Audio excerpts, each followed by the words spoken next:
this is part 31 of Breath of the Wild Let's Play series.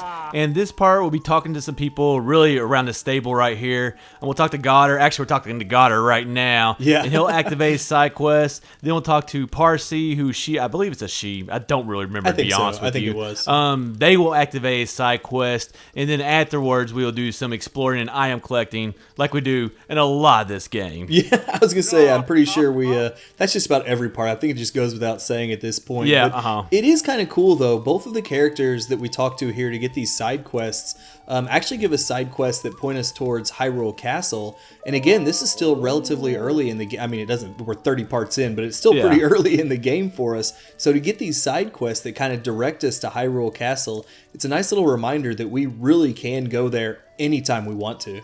Now, Red, you said we're in it's part 31. I can tell you behind the scenes that this is like our 10th video recording. There's 75 recordings, so that kind of gives you an idea of where we're at in the process. This one might be easily over 200 parts. I really don't know. But anyways, kind of going like with what you're saying, it is kind of a shocker to get a Hyrule Castle side quest this early. Now, at the same time, depending on how you go through the game and when you run into these folks, it could be towards the end of the game. So that's one of those things with Breath of the Wild. Everybody does things a little bit differently. But yeah, it's just crazy, like, hearing them, hey, go to Hyrule Castle and do this.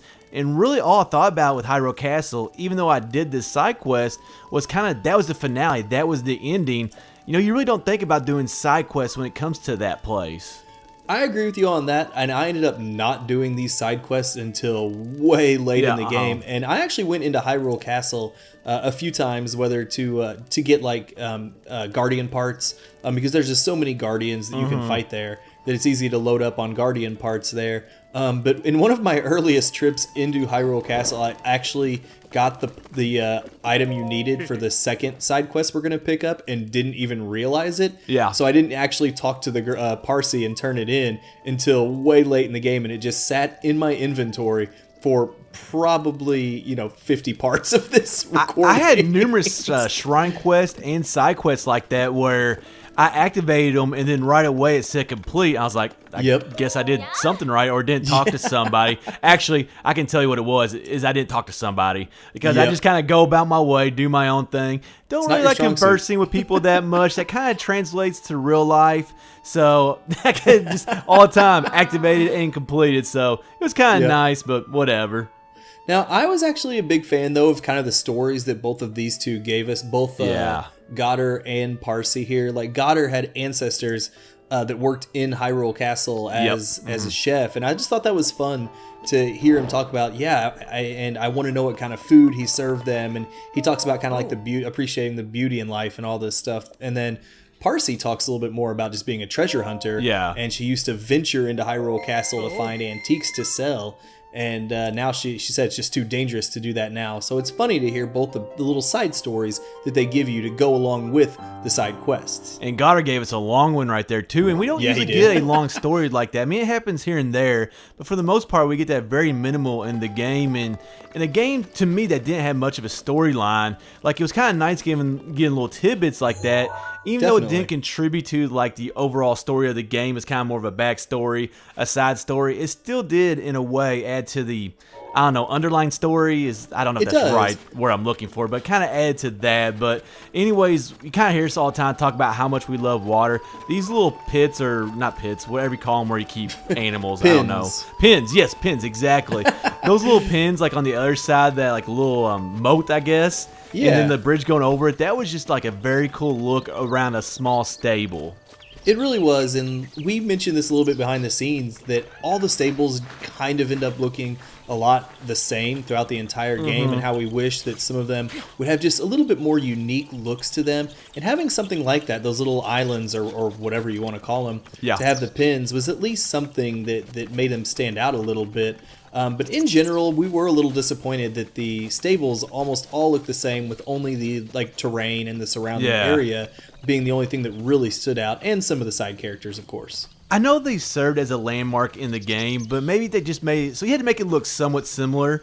But they can look similar and look different at the same time. So Agreed. I don't know, maybe a different color, or I don't know, maybe just a different outline, but the top is still the same. Maybe one's a little bit bigger, has some extra rooms on it. Maybe one's a little bit smaller. Maybe we have an arcade room upstairs, Chica arcade room or something like that. Hey, their technology's pretty awesome. I wouldn't be shocked if they put something like that. Yeah, exactly. Now, that would be cool if we go in, play some arcade games, but at the same time, it really wouldn't make a lot of sense in this game because everything is in ruins. There's no way that arcade could survive all this. It didn't even survive the 80s, and nothing really bad happened in the 80s. So I don't know. The 80s I've heard were pretty terrible. Well, nothing like Calamity Ganon, though. Okay, now that's a good point.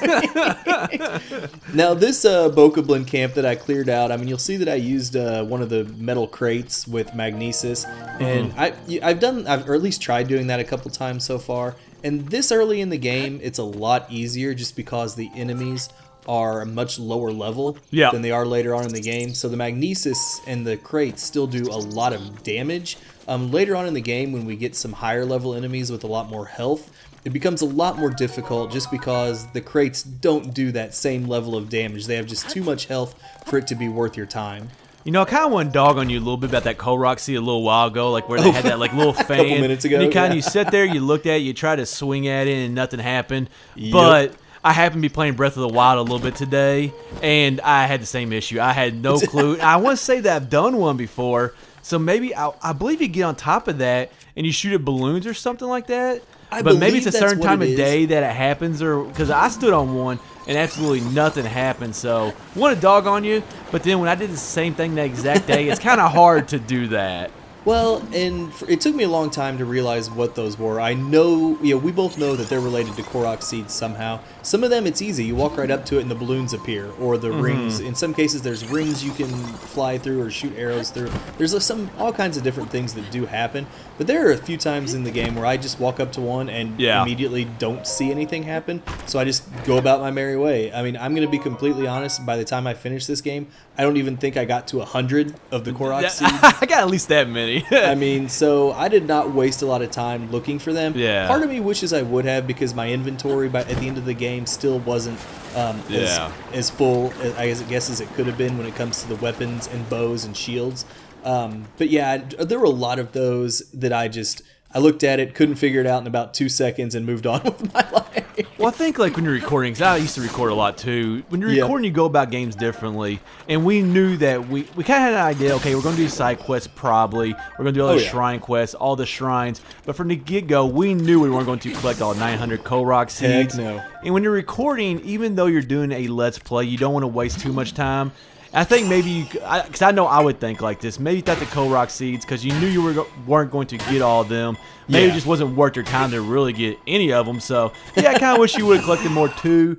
But at the same time, I think I only had 125 by the end of my playthrough. So, and I've been playing a lot more since then with the Korok mask, and I only have 256 right now. So it's just something that for some weird reason, I don't even understand how there's 900 of them, but I just struggled on them.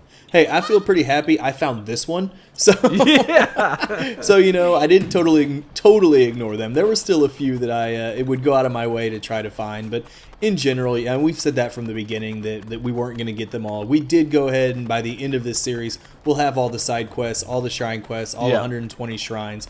But the Korok seeds, it wasn't worth it. I mean, I remember how much of a pain that it was for you to collect the 100 pose, or not pose, but... Skulltula tokens, sorry, in time. Gold Skulltulas. So doing this with 900 Koroks, there was no way it was going to be worth it. Yeah, exactly. And they weren't hard puzzles, but I guess I kind of expected, okay, there's 900 of them. I just expected to find them, and that's all you had to do. But I'm not saying that I hated the puzzles that came along with them. I think it added a little bit. But if I get to a Korok seed and I don't know how to get it or figure it out, it's kind of frustrating in a way. But anyways, this will wrap up part 31 of Breath of the Wild.